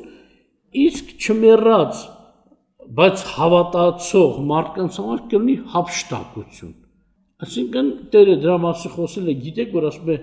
իր հրեշտակներին կուղարկի եւ երկրի 4 կողմերից կհավաքեն իր ընտրյալներին, էլի Քրիստոսով եղածներին, ոչ թե ուրիշ կերպ իրենց արդար զգացողներին։ Քրիստոսը իրենների համար է գալիս առաջինը, որ նրանց փրկի աշխարհից, եւ հետո դատաստանի մասին խոսվին։ Մենք տեսնում ենք առաջին Թեսաղոնիկեցի 4:16-ում այսպես է ասում նորից. Եվ հետո մենք, որ կենթանի ենք մնացած, նրա հետ մեկտեղ ամպերով օդի մեջ կապշտակենք Տիրոջ դիմավորել եւ այսպես ամեն ժամանակ Տիրոջ հետ կլինենք։ Այսինքն հարություն առածներն ու ապշտակվողները կմիանան իրար եւ միասին կդիմավորեն Քրիստոսին։ Մատթեոս 24-րդ գլխի 31-ում այսպես է գրված. Եվ նա կուղարկել հրեշտակներին մեծաձայն փողով եւ նա կժողվեն նրա ընտրածներին 4 կողմից երկինքի ծայրից մինչեւ մյուս ծայրը։ Այսինքն առաջին հարության մեջ, որ ասացի, խոսքով էլ ապացուցում եմ, որ լինելու է բովանդակ աշխարհի մասշտաբով այս հարությունն ու հափշտակությունը։ Ճշմարիտ հավատքի համաձայն է, որ մարդիկ պետք է հափշտակվեն։ Ուրեմն ինչքան էլ որ կամենան Տիրոջ թշնամիները աղավաղեն կամ ձեռք մեկնեն կամ խաբեն, մոլորացնեն, միևնույն է Տիրոջ սիրողները ճշմարտությունը կզանազանեն եւ Հիսուսին հավատ կտան, ինչպես որ ավետարանն է ասում։ Առաջին Կորինթացիների 15-ից 51-54-րդ խոսքերը ձեզ համար կարդալ, այստեղ ասում է Պողոս առաքյալը հավատացյալներին, այսինքն մեզ էլ է վերաբերվում, Տիրոջ սիրողներին, ովքեր որ սիրում, ասում է ահա մի խորհուրդ եմ ասում ձեզ, ոչ թե ամենքս կննջենք, այլ ամենքս կփոխվենք։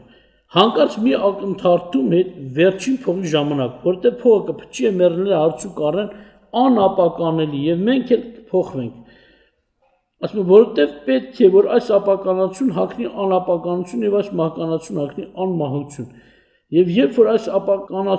անապականություն հագնի եւ այս մահկանացություն անմահություն, այն ժամանակ կլինի այն խոսքը, որ գրված է, թե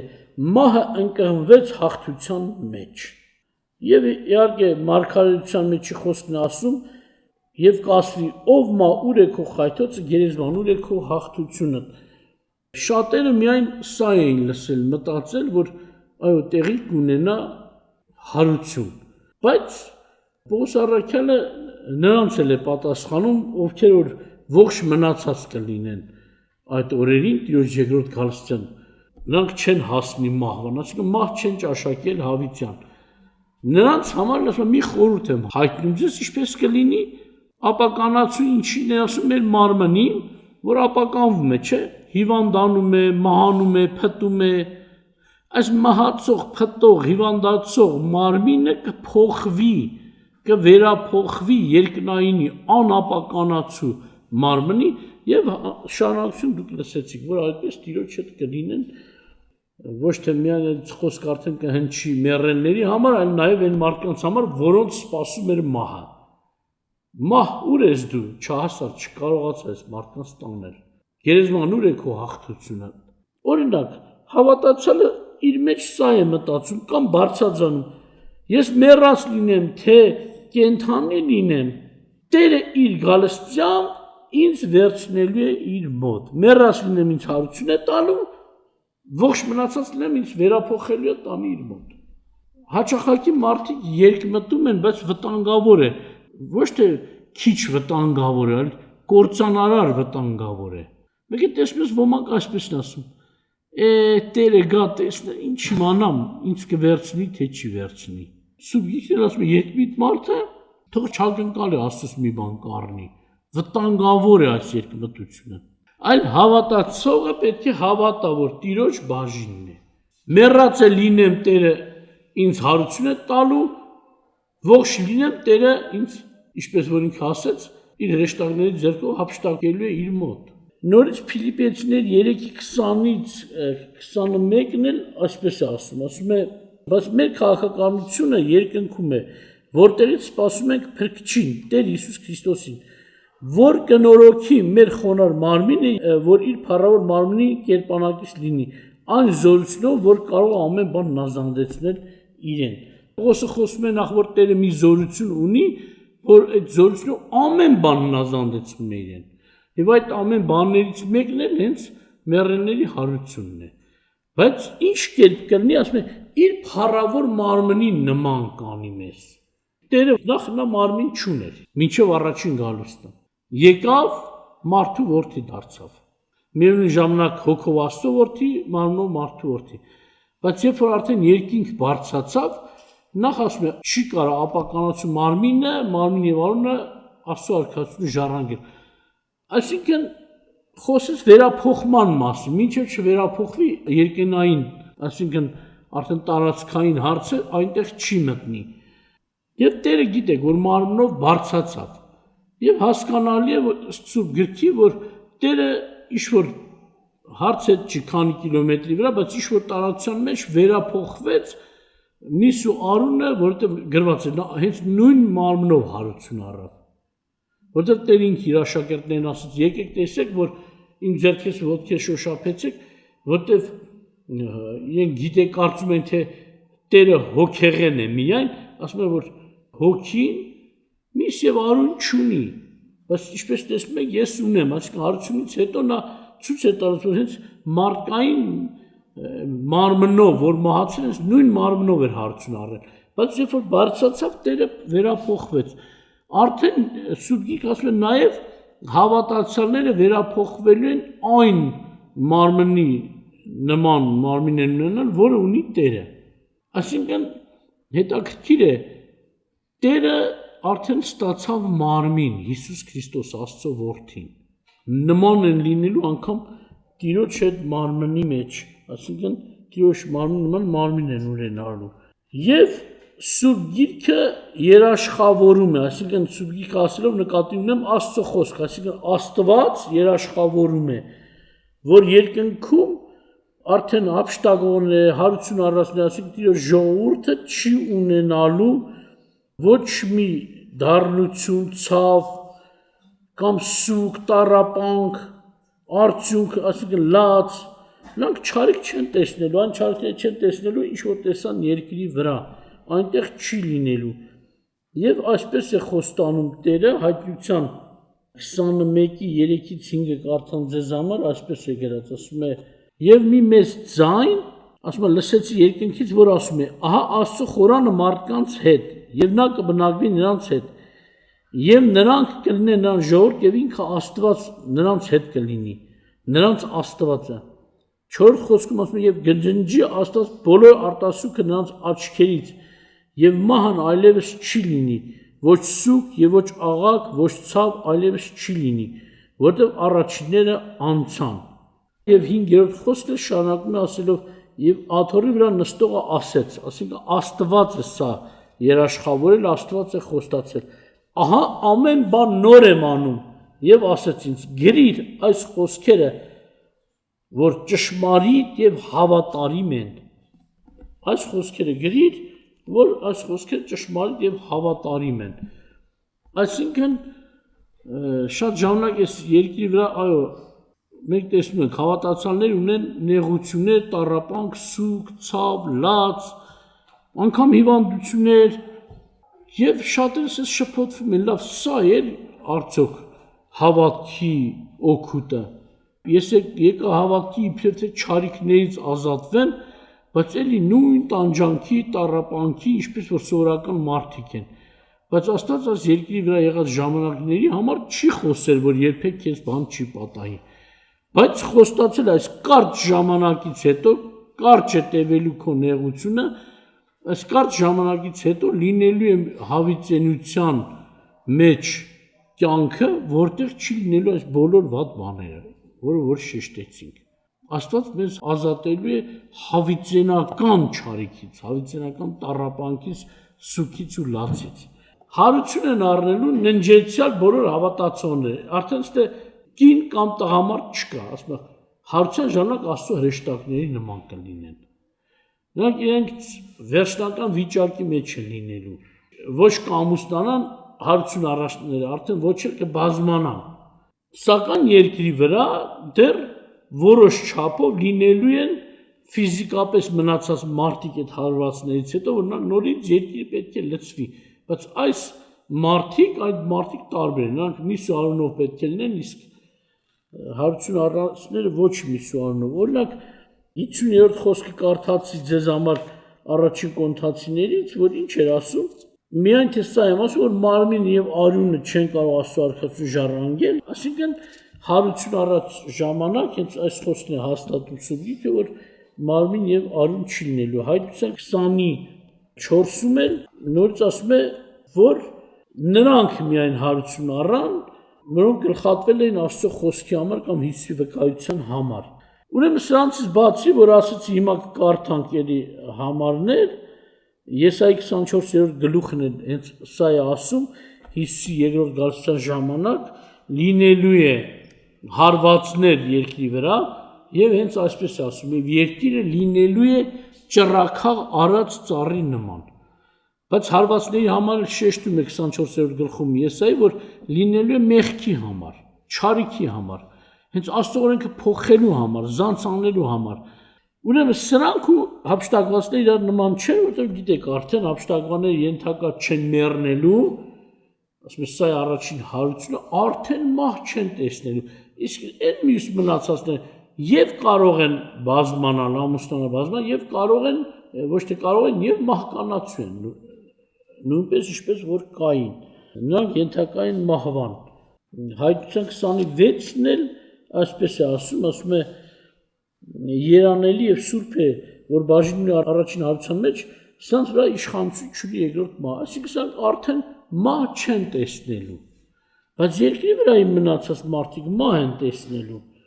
Ուրեմն ազնվանակից հետո լինելու է երկրորդ հարություն եւ հենց այդ մասին խոսել է ինքը Տերը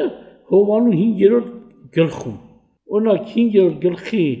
28 եւ 29-րդ խոսքերում Տերը այսպես է ասում։ Ասում է սրա վրա մի զարմացեք, որտեղ ժամանակը կգա, որ ամենքը որ գերեզմաններում են նրա ձայնը կլսեն եւ դուրս կգան նրանք, որ բարի են գործել դեպի կյանքի հարություն, իսկ նրանք, որ չար են արել դեպի դատաստանի հարություն։ Ուշադրություն դարձնում, մինչև հիմա կարող է դուք այս հատվածները կարդացեք, բայց չեք իմանում, սա որ ժամանակին է վերաբերվում։ Չէ՞, կգա ժամանակը։ Ուրեմն այս խոսքը Տիրոջ առաջին հարության համար չէ։ Կարելի է ընդհանուր էլ վերցնել, թեկուզ առաջին հարությունն մեջը վերցնել, բայց սա բովանդակ վերջնական գործի մասին է Տերը խոսում։ Մենք գիտենք առաջին հարության ժամանակ միայն Քրիստոսում ընջեցյալներն են, չէ՞ հարություն։ Իսկ այստեղ Տերը խոսում է ոչ միայն հավատացյալների կյանքի համար հարություն առնեն, նաև նրանք, որ դատաստանի համար են հարություն առնելու։ Այսինքն Տերը խոսում է բովանդակ մարդկության հարության մասին։ Հայտնության 20-ի 11-ից եմ ուզում կարդալ մինչև 14-րդ խոսքերը։ Ասում է, եւ տեսա մի սպիտակ մեծ աթոռ եւ նրա վրա նստողին, որի երեսից երկինք եւ երկիր փախան եւ տեղ չգտնվեց նրանց համար։ Եվ տեսա մեռելները մեծ եւ փոքր կանգնած աթոռ առաջին, եւ գրքեր բացվեցին եւ մի ուրիշ գիրք էր բացվեց, որ կյանքի գիրք է։ Գրքեր բացվեցին եւ բաց այդ գրքերից մեկ ուրիշ գիրք էլ բացվեց, կյանքի գիրքը։ Եվ արդեն որ ասում են մեռելները դատվեցին այդ գրքերում գրված իրենց գործերի համար, այսինքն սա կյանքի գրքի մասին չի, այն առաջին գրքերի մասին է, այսինքն ամեն մարդու կյանքի գիրքը Աստված գրանցել է, գրված է երկնքում, բոլոր ամեն ինչ որ արել է։ Ասում են իրենց գործերի համար, այսինքն ամեն մեկի գործը գրված է իր գրքում։ Իր համար գիրք էր կազմած եւ Աստծո մոտ կա, այնպես որ ծածուկ բան չկա։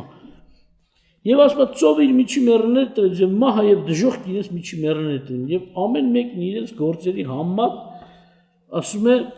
դատվեցին։ Մահը եւ դժոխքը գցեցին կրակի լճի մեջ։ Սա է երկրորդ մահը։ Եվ եթե մեկը գրված չգտնվեց կյանքի գրքի մեջ, կրակի լճի մեջ գցվեց։ Արդեն սա էլ խոսեց բովանդակ հարության մասին արդեն։ Վերջացավ հազարամյակներ եւ հետաքրքիր ասում է Աստծո երեսից փախան երկինք ու երկիրը եւ տեղ չգտնվեց նրանց համար։ Իսկ ոմանք այսպես են բացատրում, ինչպես որ սուտ վկաներն էլ այսպես են խոսում, իբրև թե այս երկիրը մնալու է հավիտյան, որտեղ գրված է, բացում են ինչ-որ գրված, ասում է երկիրը մնալու է հավիտյան, արդարները ժառանգելու են երկիրը։ Բայց ասում եմ, բարի եղիր ցույց տուր, որ երկիրը, այո, հայտնության մեջ ասում են նոր երկինք եւ նոր երկիր եղան։ Մարդիկ սկսում են ստել, նոր երկիր եւ նոր երկինք նշանակում է խարտախ ժամանակներ անցան, երկրի բնությունը փոխվեց կամ ձևը փոխվեց, մարդիկ արդեն արդար կլինեն, բայց Սուրբ Գիրքը ասում է արդեն արև եւ լուսինն էլ չի լինելու։ Նոր երկիր, որի մեջ ծով չկա, այդպես է ասում նորից։ Այսինքն այս երկրում օվկիանոս կա, անգամ ոչ թե միայն ծով։ Տեսեք ինչ իմաստությամբ է գրված, շատերը ասում են, ուղղակի նոր երկիրը նշանակում է նորոգված երկիր, նորոգված երկինք։ Բայց այստեղ նորոգված չի ասում։ Ուշադրություն դարձրեք, ասում է երկինք ու երկիրը փախան եւ նրանց համար տեղ չգտնվեց։ Հետաքրքիր ձևով է ներկայացնում։ Եթե Աստված լիներ կիսատ, երկինք ու երկիրը Աստծո երեսից փախան, գուցե մտածել տիեզերքի մի անկյունում տեղավորվեցին, ուղղակի մեկ տեղը չգիտենք։ Բայց այդպես չի ասում։ Նախ Աստված ամենուրեք է, Աստծո երեսից փախան եւ տեղ չգտնվեց, ինչու՞, որտեղ Աստված ամենուրեք է։ Ընդհանրապես վերացան, ոչնչից եղան այս ամենը, երբ որ մենք չկայինք, բայց մեր աչքերի առաջ այս ամենը ոչնչանալու է եւ տեղ չի լինելու նրանց։ Նույն զորության գործն է։ Նախ Մատթեոս 25-ի 41-ից 46-ը Տերը հենց այսպես ներկայացնում է դատաստանը, ասում է այն ժամանակ նա կասի ձախ կողմիններին, ինձանց դեն գնացեք ով անիծաներ ավետարանական կրակի մեջ, որ պատրաստված է սատանայի եւ նրա հրեշտակների համար։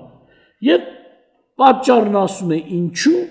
46-ին ասում է եւ սրանք կգնան հավիտենական տանջանք, իսկ արդարները հավիտենական կյանք։ Այսինքն չի ասում ուրիշ կերպ գոյություն չունեցողը չի տանջվի, բայց ասում է սրանց հավիտենական տանջանք է։ Սրանք կգնան հավիտենական տանջանք։ Դրա համար եմ ասում վտանգավոր է երկմտությունը, անհավատությունը, կասկածները, ուշացնելը։ Մեկը երեք ինձ հանդիպել է, ասում է միևնույն է, ես ձեզ հետ եմ լինելու, ես գալու եմ, ապաշխարելու եմ, լինելու եմ Տիրոջ ժողովրդի հետ։ Ասում շատ բարի է, որ այդպիսի միտք ունես, բայց նայի չուշանաս։ Սուրբ Գիրքը ասում է, քանի ժամանակը ձեր ձեռքում է, օգտվեք այդ ժամանակից։ Հնարավոր է ասեցի այնպիսի մի դժվարություն քո կյանքում պատահի, որ այդ դժվարությունն էլ չթողնի դու ապաշխարես։ Քանի դուրը բաց է ապաշխարի, որ այդ դժվարություն նախ հնարավոր է որ դու ապաշխարես այդ դժվարությունը Աստված էլ չթողի, եթե հանգարց պատահի է ուժ ունես նրանց դուրս գալու, բայց չապաշխարես վիճակով ուժ չունես դու։ Դրա համար շատ վտանգավոր է ապաշխարությունը ուշացնելը։ Երկրորդ Թեսաղոնիկեցիների 1:8-9 այսպես ասում. Տերը երբ որ գա արդեն կրակի բոցով վրեժ առնելու նրանցից, որ Աստծուն չեն ճանաչում, եւ նրանց, որ չեն նազանում մեր Տեր Հիսուս Քրիստոսի հավատան,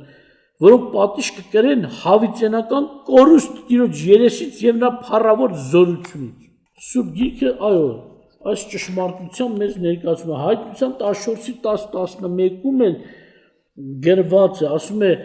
ովքեր որ չեն հնազանդվում Տիրոջ կամ ովքեր որ գազանի դրոշ մկնթունեն, երկրպագություն կանեն, ինչպես որ Սուրբ Գրքում գրած, ասում է, այնպիսին, այսինքն այդպիսի մարդը ասո սրբնության գինուս պիտի խմի, որ անխառն լցված են նրա բարկության բաժակի մեջ եւ պիտի տանջվի կրակի եւ ծծմբի մեջ սուրբ հրեշտակների եւ գառի առաջին եւ նրանց տանջանքի ծուխը վեր է ելնում հավիտյանս եւ հանգիստ չունեն գիշեր եւ ցերեկ նրանք որ երկրպագեցին գազանին եւ նրա պատկերին եւ ով որ ընդունում է նրա անունի դրոշմը տեսնում եք նրանք հավիտյան կտանջվեն գառի եւ Աստծո հրեշտակների առջև Այստեղ ասում է հավիտյան պիտի տանջվեն։ Նաև 29-ում 10-ում այսպես է գրած եւ 15-ում հայտնության։ Եվ երկնքից կրակ իջավ Աստծուց եւ վրափեց նրանց։ Իհարկե սուրբերի ասում է բնականների վրա հարձակվող ժողովրդի մասին է խոսքը։ Եվ ասում է բանսարկում որ նրանց մոլորեցնում էր գծվեց կրակի եւ ծնբի լիճը ուր էին գազան եւ սուտ մարգան եւ կչարչարվեն գիշեր եւ ցերեկ հավիտյանս հավիտենից։ Շատ դարձնում եք Եվ 15-ում ասում է, եւ եթե մեկը գրված չգտնվեց կյանքի գրքի մեջ, կրակի լճի մեջ գցվեց։ Նաեւ 21-րդ գլխի 8-րդ խոսքում ասում է, իսկ վախկոտների եւ անավատների եւ պիղծերի եւ մարդասպանների եւ պոռնիկների եւ կախարդների եւ կռապաշտների եւ ամեն ստախոսների բաժինը այս լճում կլինի, որ կրակով եւ ծնբով վառված է։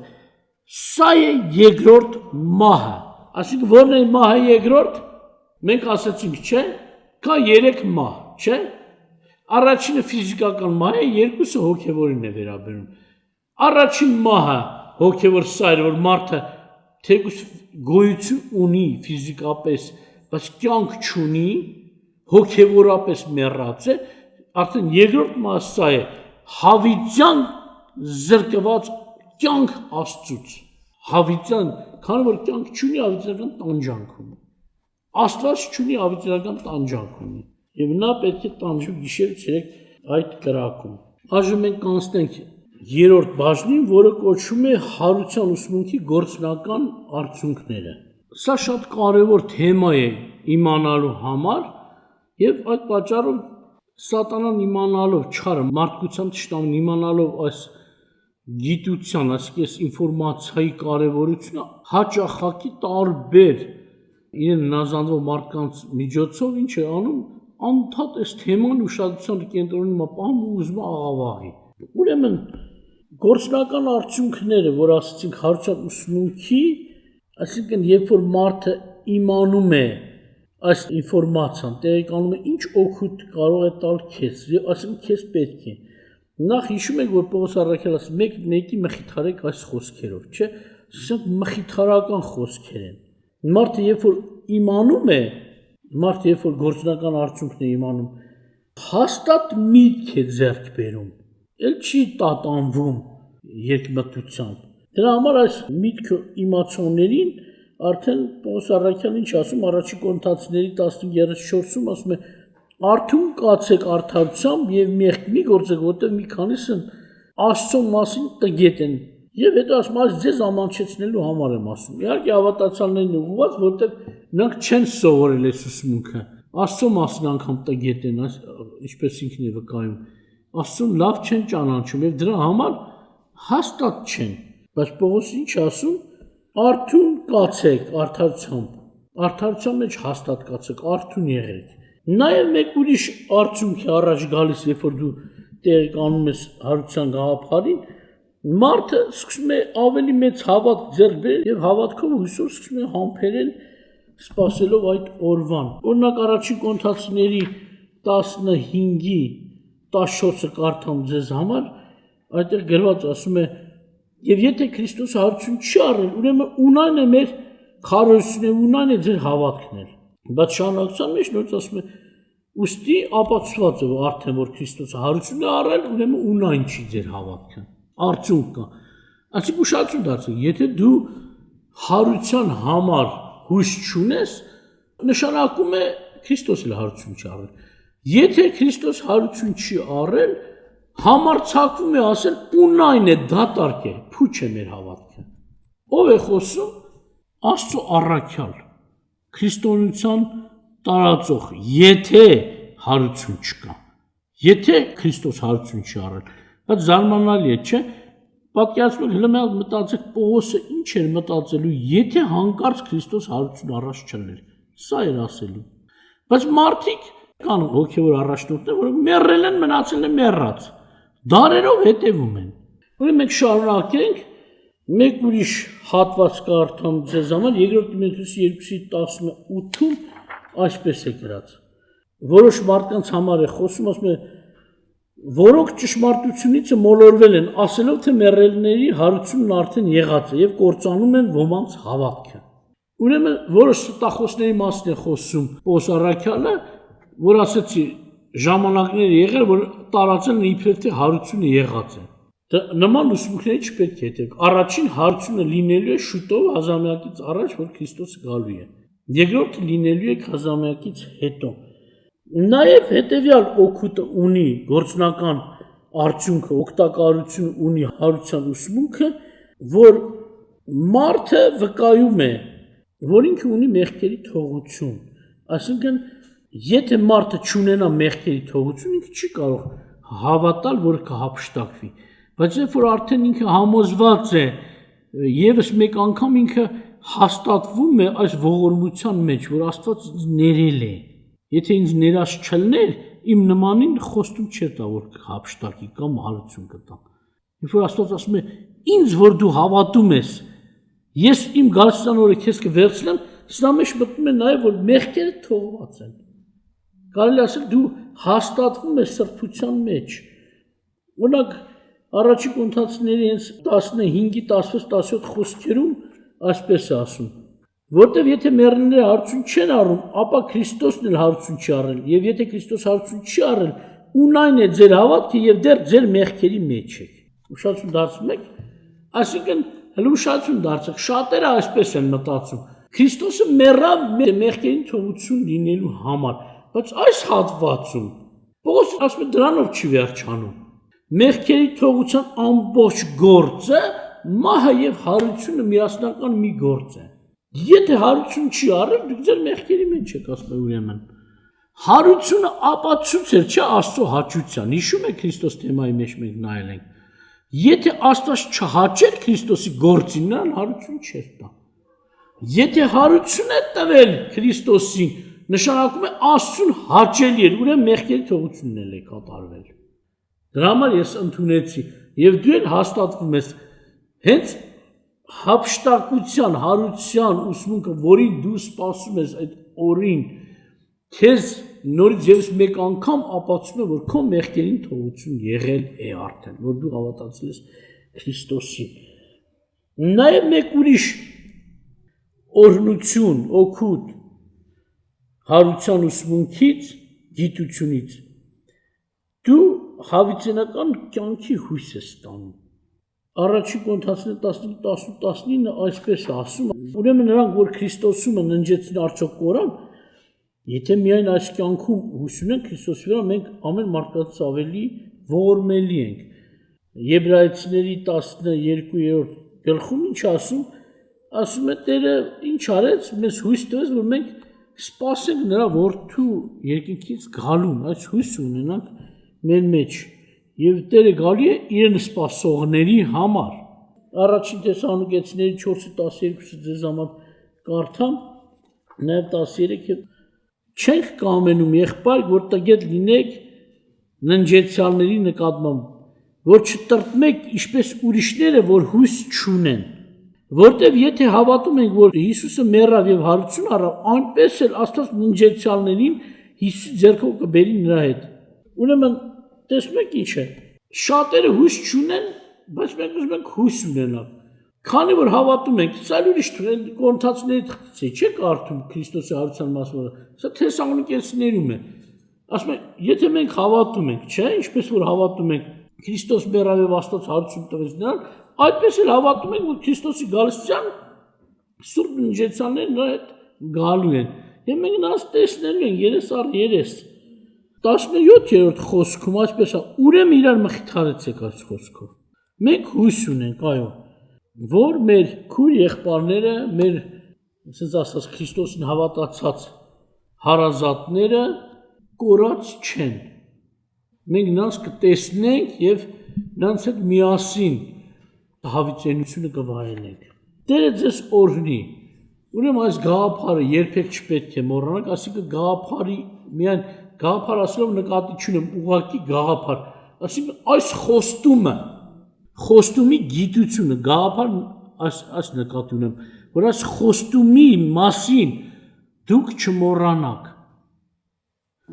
Մանավանդ ոչ թե միայն չմոռանաք, այլ իրար հետ էլ խոսեք սրա մասին։ Պողոս ասում է, իրար էլ մխիթարեք այս խոստումով, այս սպասվող փառքով, այս սպասվող օրհնությունով։ Մեռելների հարությունը դա հավիտյան լինելու վերակենդանացումն է Հիսուս Քրիստոսով, որն ունի երկու փուլ, առաջին եւ երկրորդ հարություն, որոնցով հաստատվելու է հավիտենական կյանքը արդարների համար, իսկ մեղավորների համար հավիտենական տանջանք իրենց ընտրության համեմատ։